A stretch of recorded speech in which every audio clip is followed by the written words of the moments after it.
पवित्र शास्त्र सबके पास है ना। जिसके पास पवित्र शास्त्र नहीं है उसके पास कुछ भी नहीं है। वो इस जगत के अंदर फ्री में किलोमीटर निकाल रहा है।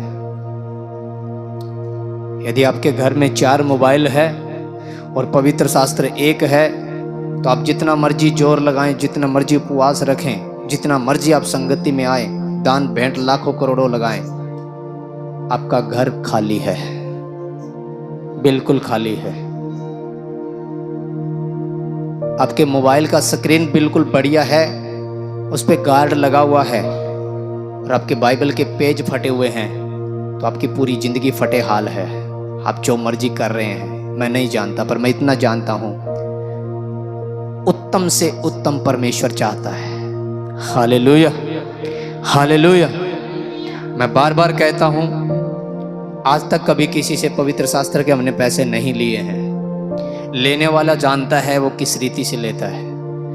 किसी के पास नहीं है, मैं मुहैया करवाने को तैयार हूं। हम देंगे, पर बगैर पवित्र शास्त्र के कोई ना हो, और लेके भी वो जाए जो उसके साथ समय बिता सकता हो।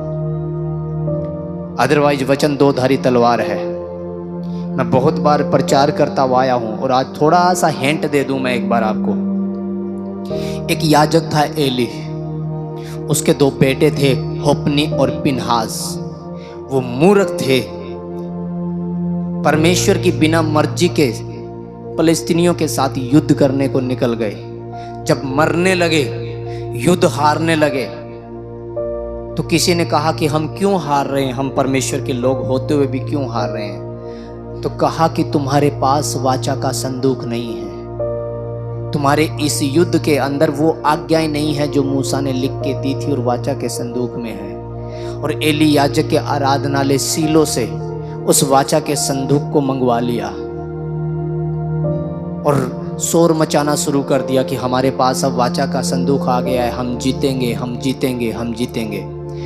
बाइबल ऐसा बताती है। फिर 3,500 लोग मारे गए, होपनी और पिनहास मारे गए, वाचा का संदूक लूट लिया गया और फिलिस्तीन अपने देश में ले गए। और इस घमंड में ले गए कि जिस वाचा के संदूक के पीछे पीछे ये लोग चल के सामर्थ्य होते जा रहे हैं, अब ये हमारे पास है, अब हमें कौन हराएगा। पर उनके पास विधियां नहीं थी, उनके पास उन आज्ञाओं की विधियां नहीं थी। इतनी मरी फैल गई, इतना भूचाल, इतना अकाल पड़ा। फिरते रहे ओझाओं के पास, फिरते रहे भविष्यवक्ताओं के पास कि हमने एक पंगा ले लिया है, हमने इज़राइल के परमेश्वर का वाचा का संदूक छीन लिया है और ये हमारे देश में अब महामारी लेके आ गया, इसके साथ क्या करें। तब भविष्यवक्ताओं ने बताया, इसे वहीं छोड़ करके आओ जहां से लेके आए थे, और इसकी भरपाई करो, इसकी भरपाई करो, डबल से ट्रिपल जो नुकसान किया उसका भरपाई करो।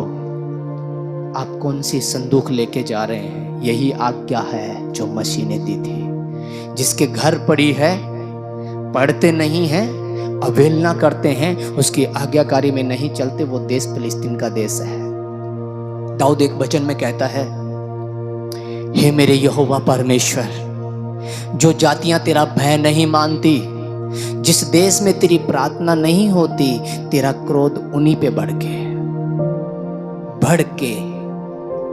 और परमेश्वर का क्रोध बढ़ता है। वो अपने लोगों की सुनता है। जो उसका कहना नहीं मानते, बाइबल है, घर में पढ़ते नहीं हैं, समय नहीं बिताते हैं, और बाइबल में लिखा है कि चोरी नहीं करना करते हैं, नशा नहीं करना करते हैं, गंदे काम नहीं करना करते हैं, तो बाइबल कहती है जो व्यवस्था सुनने से कान फेर लेता है उसकी प्रार्थना घृणित ठहरती है। वो प्रार्थना करते हुए भी बीमार है, शोक में है, कलेशों में है। ये वचन 2 धारी तलवार है। इसको हाथ लगाने से पहले, घर पे लेके जाने से पहले सोच लेना, ये सुरक्षा तो देता है, पर यदि चलाना नहीं आता, ये पाँव में फटेगा और चिथड़े उड़ जाएंगे। परमेश्वर का वचन कहता है कि मैं दया करने वाला दयालु ईश्वर हूँ, मैं हजारों पे करुणा करता हूँ, पर उसका वचन ये कहता है कि मैं जलन रखने वाला ईश्वर हूँ, नाती पोतों तक भुगता दिया करता हूँ। अगर किसी को लगता है कि जो बोला जाता हमारे घर तो ऐसा कुछ नहीं है, हम तो कभी नहीं पढ़ते, फिर भी जब भी मरती प्रार्थना करते हैं सुन लेता है, तो वचन कहता है कि तेरे नहीं, अगर तेरे साथ ऐसा नहीं हो रहा है तो तेरा नाती तेरा पोते तक हो जाएगा। अगर लगता है हमें कि हमारे साथ ऐसा कुछ नहीं हो रहा, तो याद रखना आपने जो बोया है आज हो सकता आपकी औलाद काटेगी। मेरे पिता ने बोया था, हम काट रहे हैं।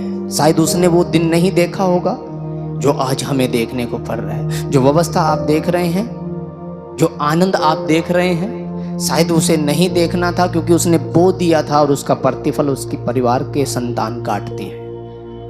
तो मत सोचना जो बोला जाता है वो झूठ है।